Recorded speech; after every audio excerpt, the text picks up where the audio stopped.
You're listening to Cinepunct, interactive discussions for film lovers. This episode, Night and Fog. I'm Robert J. E. Simpson, and I am joined as ever by my friend and colleague, Dr. Rachael Kelly. Hello. You need some more initials. It's like Dr. Rachael Kelly, O-B-E, M-B-E. Well, it's considered uncouth to do. Yes, you can either do the title or you can do the initials. Okay. Yeah.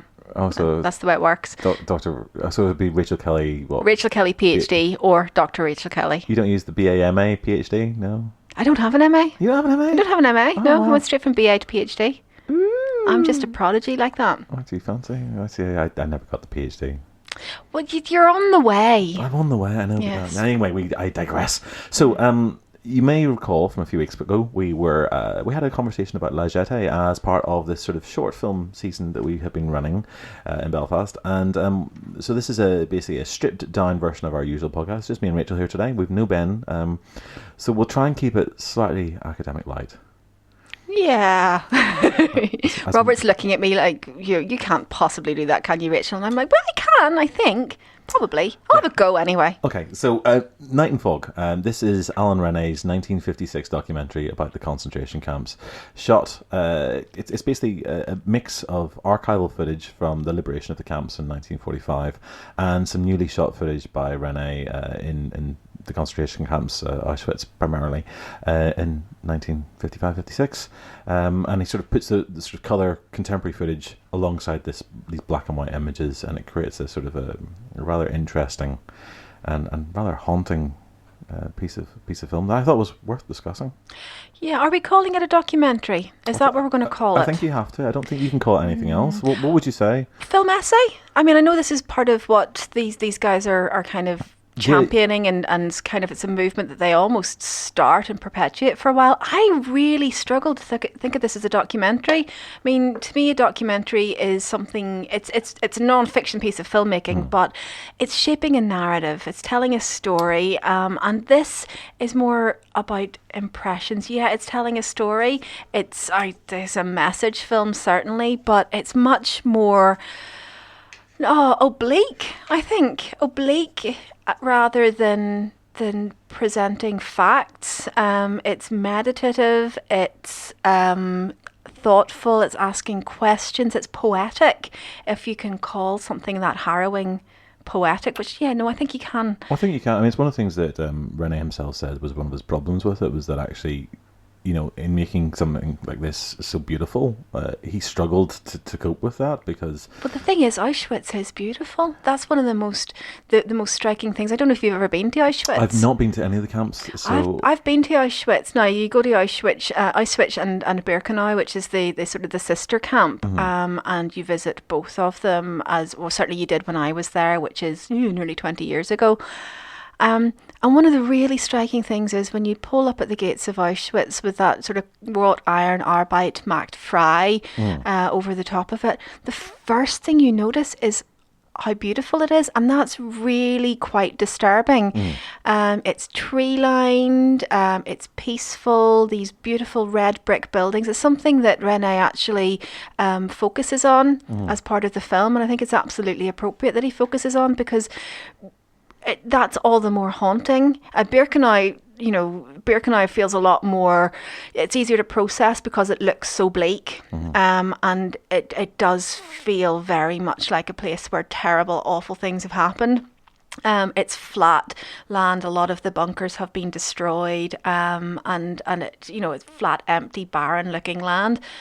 But yeah, Auschwitz is almost devastatingly lovely, and there's just something really disconcerting about that. I mean, the images that he chooses to shoot himself for the film undoubtedly are beautiful. I mean, it sort of reminds me of sort of the urban explorers we get today. There is that sense that they're going back to the space that is essentially abandoned, although even at this stage he's already talking about the tourism and how people come and have their photograph taken with it, which is something we can maybe get into in a couple of minutes.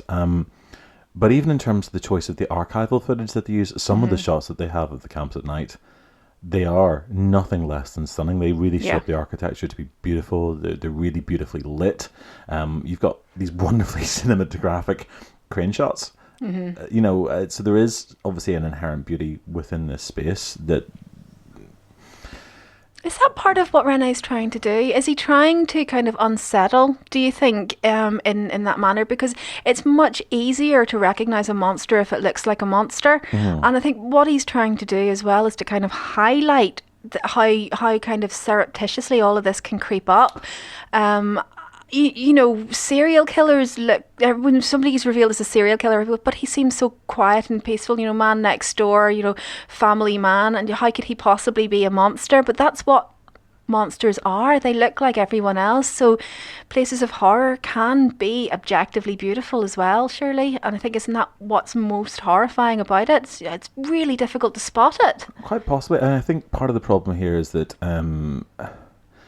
when you look at what he's doing, I mean, Resnais is a filmmaker first and foremost. I mean, this is what he's doing here, is he's making a film, and I think it's the instinct of a director to kind of make something beautiful. Now, what he does, when he talked about the film and the process, he did say that he found it all very, very harrowing, that, you know, he was waking up at night having these horrible nightmares as he was going through acres and acres of footage. I mean, so obviously it did have an impact, and I think it's very easy for us to sit back, you know, 60 years later and kind of go, well, you know, it's the film in some respects, but this is in their immediate memory. You know, for a French filmmaker, they'll have been witness to the atrocities in Paris and in France, and the you know, the Nazi regime kind of encroaching onto their lives and taking away people that they knew. Well, the writer John Cairol was, of course, the survivor of one of the concentration camps, so he's bringing his own lived experience, which I find that quite remarkable, that somebody who has survived those horrors can create something so lyrical. I mean, I keep using the word harrowing, but I think that's really the only way to describe the experience of watching this film. It's incredibly powerful. It's definitely, I think it should be required viewing. This is your first time watching this? Yeah. This is one of the films that I've been a suggestion of, because I think actually it's a really, really important film. I agree with you. And while it's certainly, I mean, I can't even describe the experience of watching it. I mean, it's compelling. I think Francois Truffaut called it the greatest film ever made. He did. Now, I think one would have to narrow the categories, you know, significantly, and place it at the top of its own particular category. But I think I can absolutely see what Truffaut was trying to say here. It's an incredible synthesis of sort of, what am I trying to say? It's non-narrative musings, meditation on atrocity, on loss, on survival, on what the human race is capable of doing, alongside these images, that absolutely stark images that sort of demand that you engage with them. I mean, looking away from these images, which you really want to do a lot of the time, but looking away feels almost complicit with what happened. In terms of... Is that maybe kind of the point then? I think it must be, yeah. You know, when you think about this, there were so many people that were living around the camps, that were aware of what was going on, that were part of that world, and obviously that entire regime. Looking away was very, very easy, but this as a format means that we can't. Yeah. And instead of just hearing stories and talk about stuff in the newspapers, you can see it full on. I mean, I remember at school covering sort of the Second World War, and a lot of what we saw was the World at War TV series with Laurence Olivier narrated. And you saw an awful lot of footage of what went on, often very badly reproduced. Watching this, I think, was the first time, certainly, that I remember seeing the bodies properly. And there's a horrible shot in this where they're basically just pushing the bodies into a pit. I mean, I remember reading that that's a shot that was very nearly cut before they could get a license to screen it, because that is so horrifying. And they felt it was too much for audiences, and I kind of see where it is, but I also think that he's quite right that this is exactly what you need to see. It's exactly what you need to see, yes. And this is where calling it a documentary doesn't feel like the right classification for this, because a documentary narrativizes, and a narrative presents kind of like a privileged story, and the idea behind doing it this way is to require you to ask the questions. It's not giving you answers, it's presenting you with images. It's presenting you with, these are things that happened, disjointed, very loosely connected. It's kind of a thematic connection rather than a narrative connection. And rather than presenting it as a story, which requires some kind of overall unifying theme, the heroism or the horrors of, or it allows you to tuck it away and file it under something safe and knowable and explicable. By refusing to allow you that safety, this format requires you to engage with the horror. And I think that's, for me, what made it so difficult to watch, was precisely why everybody should be watching this. I'm not going to deny that there's a lyrical nature to it, but I do think that it still falls into the documentary category. If we take it a little bit broader, there is very definitely a narrative structure here, and I think he very carefully takes us through the different stages of the process. It's almost like, so we open with a shot of Auschwitz. We come along the train tracks that they would have done in the arrival to the camp, and obviously they're doing this 10 years later. The camp is very, very different, and it's an empty space essentially, but we are being brought into the space first of all from the modern perspective, and then we go back in time and we go through the journey that the camp inhabitants would have gone through essentially while they're there, and the horror of what went on is gradually revealed to us. So there is a structure there, and then there is a kind of a moral kind of coda that seeks to kind of, it very clearly asks us a leading question in terms of how we respond to that and what the dangers are for the future. But what I find most interesting, though, is the moments when the film just, the narration kind of takes a step back, distances itself from what's going on, and allows, well, the images, the music, to do when they're talking about the cells, useless to describe what went on in here. I mean, it's allowing the brain to kind of fill things in. I mean, useless, it makes you immediately go, why useless? And then it goes, oh, okay, all right, my brain is now doing the work of 1,000 images here. There's that shot in the gas chamber where it kind of creeps up and it says, you look at the space and it's just a big empty kind of concrete shell, and it says there's a little clue, if you know what you're looking at, and the camera pans up and you see the scrapings on the roof and the fingernails. Yeah, the concrete pitted and scarred from people trying desperately to claw their way out while they're being suffocated to death. Yeah, I mean, we see a very simple image. We're giving a little bit of guidance with the commentary, and then we put everything else in there. And even then, we still can't get the proper horror of it. Interestingly, it's Chris Marker who shapes a lot of the structure in terms of the narrative. So harkening back to La Jetée a few weeks ago, and I thought that's rather appropriate, and that's where certainly that cinema essay certainly comes in here, and there is an awful lot of still imagery used. Yeah, and I mean, it's again, these are guys that are experimenting with form. Do you think it's more powerful or less powerful with the stills rather than actually moving footage? I thought it was an interesting choice to have that mix. I agree. I'm not sure. It feels like the kind of, again, as though it's designed to unsettle, because we think we know what a film is. We think we know what a documentary is. I suppose, coming at this from 21st century perspective, we think we know what a film about the Holocaust is. And this kind of confounds those expectations. I mean, the music is light and sort of beautiful and airy and pretty in places where you would expect it to be solemn and somber and, kind of really deeply moving. It's got this poetic narrative that refuses to bring you in and fully engage with what you're seeing. It's leaving a lot to you to make the assumptions from what they're saying, what they're implying. And yeah, the mixture of still and moving image, there's something about that which is, it's unsettling. You never quite know what the film is going to do next. And because he's playing with all these formalist expectations that we know how to view a film. We're so used to dealing with classical Hollywood cinema, which of course, I suppose he's not really French New Wave. He's associated with the movement, but he is part of that, the left bank, and they're playing around with stylistic expectations and formal expectations. So he is aware of the power of unsettling expectations and unseating expectations. Well, I suppose the other, in terms of expectations, I mean, there's a shot as well that was censored in the film of a French guard sort of setting people off on the voyage to the camps that the French censors basically wouldn't let pass.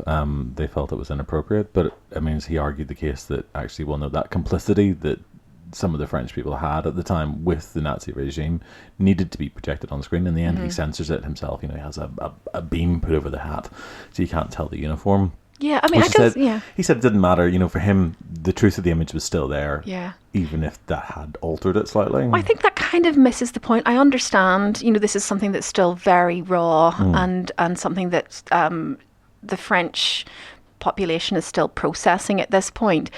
I think sort of accusing the film of pointing fingers misses the point a bit. I don't think this is a film about pointing fingers. I think this is a film about kind of gathering everybody into this kind of unholy embrace and saying, this is what happens when you look away.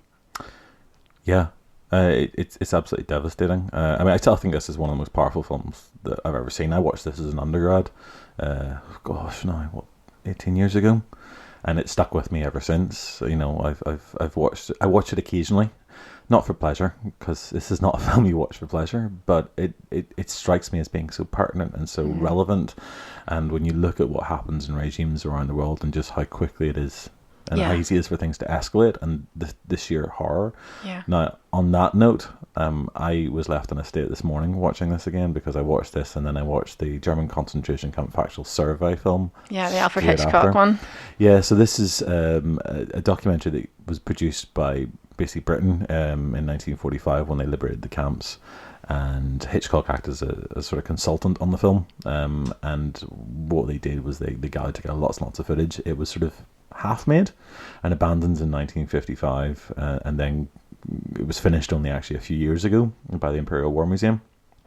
So a lot of the footage has been seen before, or certainly chunks of it have, and some of the footage turns up in Night and Fog as well. Nuit et Bouillarde, to give it its proper title. Night and Fog itself comes from the German expression, which basically was used to cover the deportation of everyone to the concentration camps. But watching it's even more harrowing, actually, I think, than Night and Fog, because they don't hold back at all. Right from the start, you're seeing bodies everywhere. Hundreds and thousands of naked corpses. There's a gentleman whose image I cannot get out of my head now, basically sprawled like a star, lying naked on the ground, and it's just so horrifying. And you see, I mean, that constant repetition. I suppose there's always a danger that seeing this stuff will numb you, but what is horrifying is that actually to see the people living with this and almost how numb they are to it because they have to go through with it, and seeing the way that the bodies themselves are almost disregarded, which is what I think first hit me with Night and Fog. The one thing that I always took away from it was you have all these corpses, and we are so used to treating them with reverence and respect and making sure everyone is buried in the appropriate manner and disposed of in the appropriate manner. Instead, what you've got is all these obvious victims of the genocide of the Second World War, and they're literally being bulldozed into a trench, and you see the limbs distorting themselves in ways that you don't see people move around at all. And that is absolutely horrifying. Yeah. And you think that we've done this to ourselves as a species. Yeah. This is how we are treating ourselves. And when you're faced with the numbers that they're faced with, how the hell do you treat that with respect? Well, exactly. I mean, it's these people that have been so dehumanized and so depersonalized that other human beings can allow them to starve and die and just be wiped out as though they're nothing at all. And by the time you get to a situation where there are people who are prepared to rehumanize them, these people there's so many dead bodies that they're actually a contagion threat. So even in the rise of typhus, even in the efforts to try and rehumanize them, they must be dehumanized for the sake of other living human beings. And it's like the ultimate it's the ultimate sort of punctuation mark at the end of this, is that even in the end, even when the attempt is made to kind of rehumanize people who have been systematically dehumanized, the final, there is no dignity even in that moment for the people that have already passed. It's an image that I can't get out of my head. I mean, I haven't seen the image that you're talking about from the Hitchcock film, but the image of those bodies being bulldozed into a mass grave is the one that will forever haunt me. Because we're not, I mean, and this is the issue that I have with narrativizing the Holocaust as well, is that we are not allowed those images in narrative film. We're not allowed to see, and if we do see that film, that image in narrative film, it's been sanitized, or there's a safety there in knowing that that's something that there's been a decision to put that in there, so therefore it's been mocked up in such a way we can walk away from that image. We can feel the horror, we can internalize the horror that the filmmaker wants us to see. There's no escaping that image in Night and Fog. That is an image of actual bodies that have been destroyed by human cruelty, being bulldozed into a mass grave. It's so extreme in imagery, and I think the only word I can find for it is pornographic in its extremity. It's not sexualized, but it is still that kind of vividness. I met a couple of people who had experiences. I mean, I used to be friends with the late actress Ingrid Pitt, who had been a concentration camp survivor, and sort of hearing a few of her stories about kind of growing up in that environment was always kind of I don't know, you felt privileged to have met someone who'd survived. And there was another actor I met who had been part of the Hitler Youth.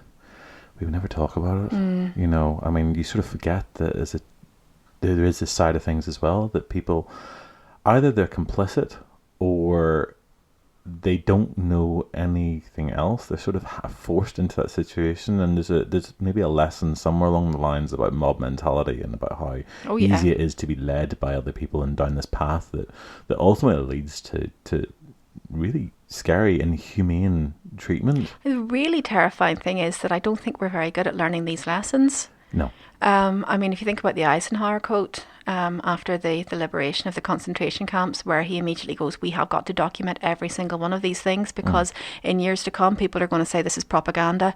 This is just entirely too horrifying. And that's exactly what we have these days, is people denying that this even happened. So thank God we have this documented. I mean, I know it's not, generally speaking, enough to convince people who have decided to convince themselves that this didn't happen.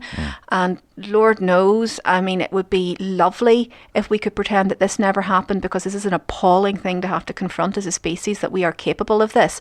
But what is more appalling is the idea that by pretending it didn't happen, we open the doors to allow it to happen again. Yeah. And I think that's the key. I mean, that's the most chilling line. It's really the first time for me that Night and Fog actually gets kind of specific and sort of it makes a statement, and it sort of says, we need to make sure that this never happens again. We need to make sure that this never happens again. And I remember, I was reading that in 1990, I believe it was, there was an anti-Semitic attack in France, and the French government responded by showing this film. There was a body was actually dug up and that's impaled. That's right. Yes. In a graveyard in a Jewish cemetery. Yeah, and the French government's response is, seriously, we're not doing this again. Yeah. This is what happens. Which I have to say, I think that's a fantastic response to something like that. I mean, just to say, this is what happens if we allow ourselves to turn our backs again, if we allow ourselves to look away again. This is what happens. We will never look away again. I think we've been desensitized to a lot, but there is something about this film in particular, and I think actually both those films, when you watch what actually went on, and the quietness in dealing with it, actually being able to just watch the images, sometimes without a commentary, without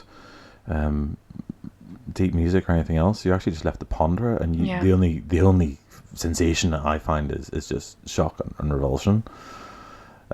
cinema, I guess, is can be a really powerful tool in terms of opening up a discussion and a debate and sort of changing attitudes.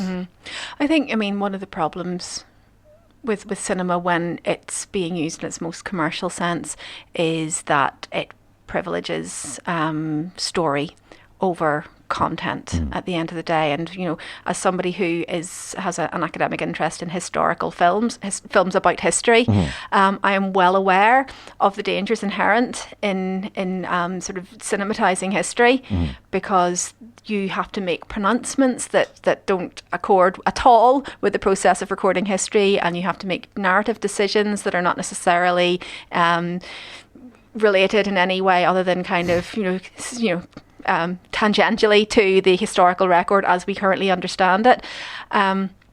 So there is a possibility in straight narrativizing sort of things like this. There is a possibility where, as I say, we are allowed to look away from it. We're allowed to go, well, it's just a film. The filmmakers have wanted to push a particular agenda here. They have wanted to tell a particular story. So we have the capacity to take a step back and go, well, that's just one person's story. Whereas this forces you to take a step forward. It gives you just a little bit of kind of contextualizing information, and it makes you do the rest yourself. So it's not, I know what you're saying about the narrative, and I suppose you're right. Yes, it does have a beginning, middle and an end to the story that it's trying to tell. But the way it's telling you that, it's forcing you to step up and do the work, because it's taken a step back. It has distanced itself from actual sort of explanation. It's making you do the explanation yourself. So you're required to create your own contextualizing narrative around that, which doesn't give you that safety of saying, oh, well, it's just a film. It's somebody else's idea of how this probably looked. And that's really powerful about this for me. Yeah, I think for me it comes back down to having seen the actual bodies and stuff. It really is about that strange situation. It harks back to the likes of Pompeii and the corpses there, but this is very immediate. This is very real. This is very recent, and I think beautiful is the only word that you can use. There is something almost sculptural about what you're looking at. Mesmerizing, perhaps. Yeah. It's a very strange situation because it's not something I want to see. It's not something I want to repeat. But it does put it into this sort of otherworldly place. And then you look at them and you realize the enormity about these are actual people, and the impact that then has is devastating. And I think that juxtaposition of the then and the now is really important as well, because it teases out this other narrative, because the spaces are stripped of that horror. Yeah, but it also it ties the two together, the then and the now. And although, of course, at that point it's only 10 years distance in time, I think that's really important. Again, in terms of it doesn't allow you the safety of saying, well, that was part of the war. These are spaces that still currently exist. These are spaces that are part of and this is part of our sort of living history. So you don't get to distance yourself. You don't get to say that was part of another time, because that part of the time bleeds into the present, and it's forced to bleed into the present, and taking it out of black and white and putting it into colour, it requires you to connect those images to current lived experience. Yeah. So that's Night and Fog. It is a film which, if you haven't seen, I would strongly encourage you to track it down online and make it a point in your life to add it to your experiences. I can't say you're going to enjoy it, but I promise you it will leave an impact, and so few films do. I wholeheartedly agree. Make sure you have some time to sit with it afterwards, because you're going to need a bit of time to process what you've seen, but I don't believe you'll regret watching this film. As difficult as it is to watch, I don't think I will ever regret having seen this film. So, thank you as always, Dr. Kelly. Thank you very much. I've been Robert J. Simpson. So we'll be back again in your earlugs very, very soon with another podcast. You can follow us on Twitter, on Instagram, on Facebook.